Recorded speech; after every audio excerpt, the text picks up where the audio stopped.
my family, my friends. That baby's sleeping, and I don't know for how much longer. So we're just gonna giddy up. We're gonna skiddly diddly do. I've got some peppermint oil so I can get hyped up for what we got to talk about today. Because this is, oh man, this is a good one to talk about right now, especially. So yeah, welcome. Thank you. Thank you for coming to sit with me, to be together. I am 500% present for how dynamic this time is for me personally, for so many of my friends. And so, yeah, just sitting this morning in big time gratitude for the practices, for the slowing down, for the breath, and for the learning how to hold so many different things. So yeah, thank you for being here. Well, I'm back. That minute and 11 seconds you just heard was from yesterday, but I was like, let me just keep it because yeah, it just shows when you have a toddler that you're with all the time, you never know. You just never know how your time will flow. So again, grateful to be here with you and to take a minute. Gosh, this just wants to be talked about. And this podcast project really is me just listening to my own heart, I guess, and following a creative flow that, so I just sometimes can't turn it off. And no, the intention will always be that hopefully it will serve anybody, any of you all that find your way to this space and resonate at any level with my mission. We are all here with a mission. And part of mine is the language of these unfoldings and what it means to really be here, this in a human experience. And this topic today is like flashing in my awareness because I've been working on where my work goes from here. And it's funny how, we just cycle back to the same shit, don't we? And it's beautiful that way, but definitely with my mission inside of illumination, it's humbling, and I have to check myself, and I have to make sure I'm operating from a super high integrity place with it. So that's why you see me, you see me ghosting for a while, or you see me pulling back, or you see me pushing the gas pedal. It's just a reflection of the flow that I find myself in. So, but I gotta talk about this topic because it's just, I'm like, oh, of course, this is what it ends up being. Your girl being like a Leo sun and a Leo Mercury, then an Aries rising and an Aries Mars. So we're talking Aries and Leo. That's what you get when you're hanging with your girl. A lot of fire. And this lovely Taurus, earthy moon that keeps my ass grounded, thank God, because, there's so much initiation energy inside of me. And each of our missions is tied to this blueprint that we've been given. We have these unique forces of creativity, all of us. So my journey is just me listening to that, learning that, studying that, being a student of it, a humble ass student of it, so that I can continue setting up my life in a way that feels good, maximizing my time with my family, my experiences of this world, my contribution inside of the world. And there is a lot of buffoonery out there that wants to just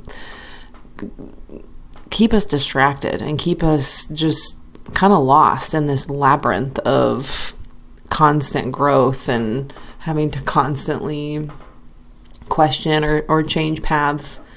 And so this anchor that I'm going to speak to, it's an anchor that I put forth into my work in 2019, and it's coming back strongly. And that's just this leadership.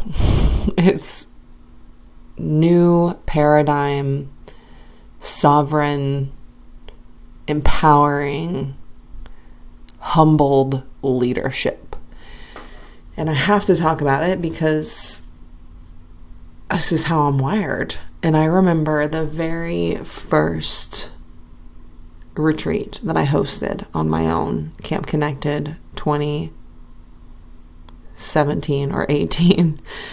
And from moment one, when I would sit in circles of women, I would say, and I didn't really know where it was coming from, but I can see now, but I said, I see all of you as leaders. I see all of you as leaders in showing a new way for women to take care of themselves and to celebrate themselves in life. And only now am I understanding that it's because I was putting myself out there as a leader, but I didn't want and I don't need the attention and the worshiping that inverted leadership has required within us to put others in this energy of worship. And I just have never wanted that shit. I just have not. I have not. And it's a internal battle I've had because I feel so drawn to speaking up and out and being a part of creating certain types of experiences for people. And I'm also like super comfortable not being in any kind of spotlight. So my platforms have always been anchored in this vision of linking arms with each other and collaboration and co-creation. And when it comes down to it, now what I can see is I'm supposed to call women out and up and forth into their own personal leadership. Their own personal leadership within careers, within our families, within our lives, this entire existence. And it's not a journey for everybody.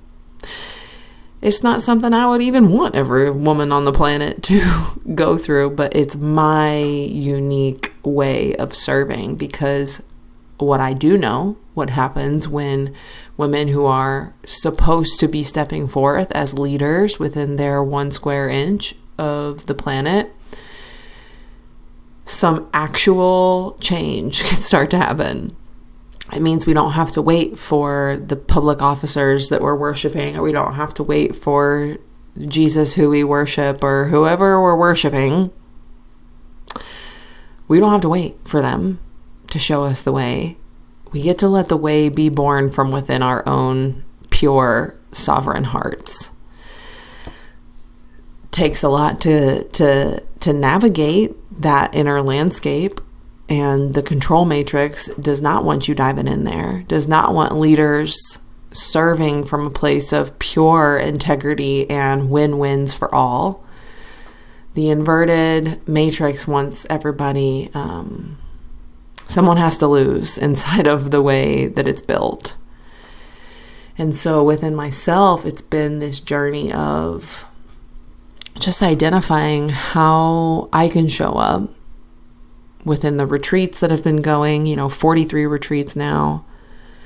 From 2020 to 2023, I was heavy in the courses, the breathwork training, the heart work training, retreat guide trainings, just in the circles of women who were taking these certifications and trainings, was powerful. It was real, grounded, responsible women that were showing up. And I think that can be one of the scariest parts, is that the way I'm going to be calling myself and everyone else forward now is like, no longer can we hide anything.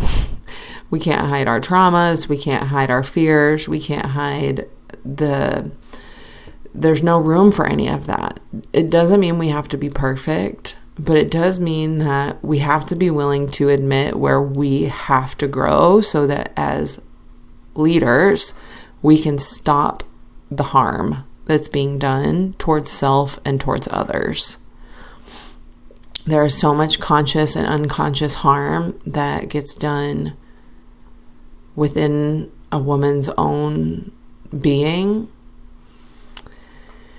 And I'm really starting to feel that part of my embodiment practice is showing just a new way where that doesn't have to exist, where you can peel away so many of these layers that have kept you or me playing small or sabotaging ourselves or like creating results that we don't actually want.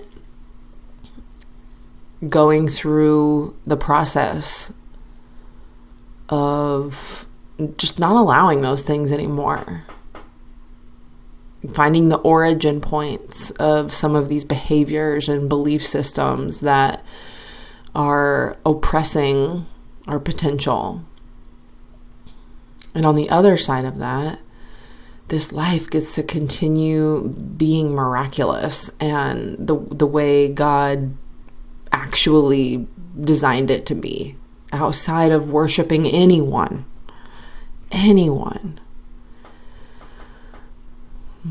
Worshiping maybe the great design, because it is mind-blowing when we start to really study and know the way this is all set up, this existence. But when we channel all of our responsibility into a being outside of ourselves, i.e., a political figure, a religious God, deity, when we do that, it's almost like it's become a hall pass for certain behaviors to continue, certain harmful behaviors. And this platform that I'm standing on, and surrounded by many of you who feel this as well, we just, we don't have space for that. And so less harm gets done. And when less harm gets done, more beauty gets to be experienced within our 1 square inch. And that's the leadership I'm talking about.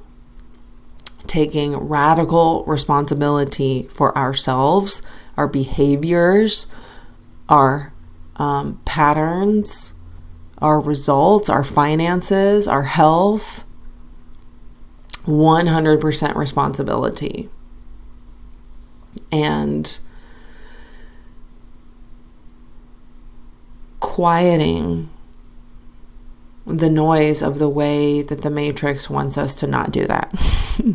Wants us to just hurry up and rush onto the next damn thing all the time. Well, I'm talking about slow leadership. I'm talking about leaders that are comfortable being anywhere on the train. They don't need to be in the front. They don't need to be in the back all the time. They can be wherever on the train, and everybody gets included. And everybody gets a seat at the table. And there is no hierarchy. It's truly just this presence that we get to cultivate within ourselves as leaders, that just the being together gives someone permission to be more of who they are. Outside of the fears, outside of the traumas, outside of the hungry darkness that just consumes people. And this is how we battle. This is how my freaking Aries rising and Mars in Aries, this is how I battle in this lifetime. I think there's been many of lifetimes where I've been fighting something, fighting the system, fighting this. And my personal work now is understanding how to do it without even fighting anymore, with just being. The beingness can be enough. And at the highest level of creation, we're shown that. And we are creative beings. I am so excited for the leadership, new paradigm leadership, where we're making music and dance and plays and art and communities, and we're just able to create unabashed, just like following our internal fuck yes, because it's coming from such a pure place. So, my homework gets to be, how do I continue just speaking to you all as leaders, calling you up, forth, and out, normalizing the shadow, learning as I go. I think disappearing for a year after all of that loss, so I'm like, I didn't feel like a leader when I was freaking just deep in my grief from losing my sister and the wellness center. But even within that was leadership, knowing when to step back, knowing when to let life keep unfolding. And I don't have to hold it all anymore. I don't have to hold everyone's healing. I don't have to hold anybody finding any type of relief, because you're going to find it on your own. It's going to come from within you. Every huge change you have ever experienced, I bet you, has come from your own internal desire. And then the right things start to come into your experience. You start to find the podcast, you start to find the teachers, you start to find the guides, but the whole time you don't get lost in it. We don't get lost in any one teaching, one path. We remain open. We remain open because our results will tell us that that's what's required, so that we can keep experiencing heaven on earth. So many layers of that are waiting. And yeah, my hope is to keep creating experiences that give you guys, you gals, you picklers, opportunities to awaken that within your own being. Because that shit is beautiful. And there is some serious wisdom and codes and wizard shit just waiting to be unlocked within us right now. I'm willing to do what it takes to actualize that. And I'm grateful that I get to do it with so many cool beings. I'm going to take a big breath in. I'm going to let it go.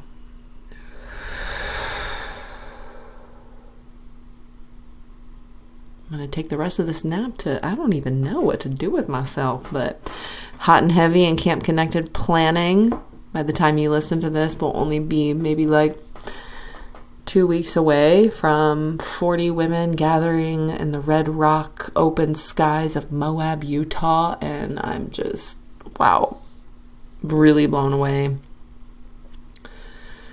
by that sacred yes. So love y'all so much. We'll see you soon. Thanks for being here.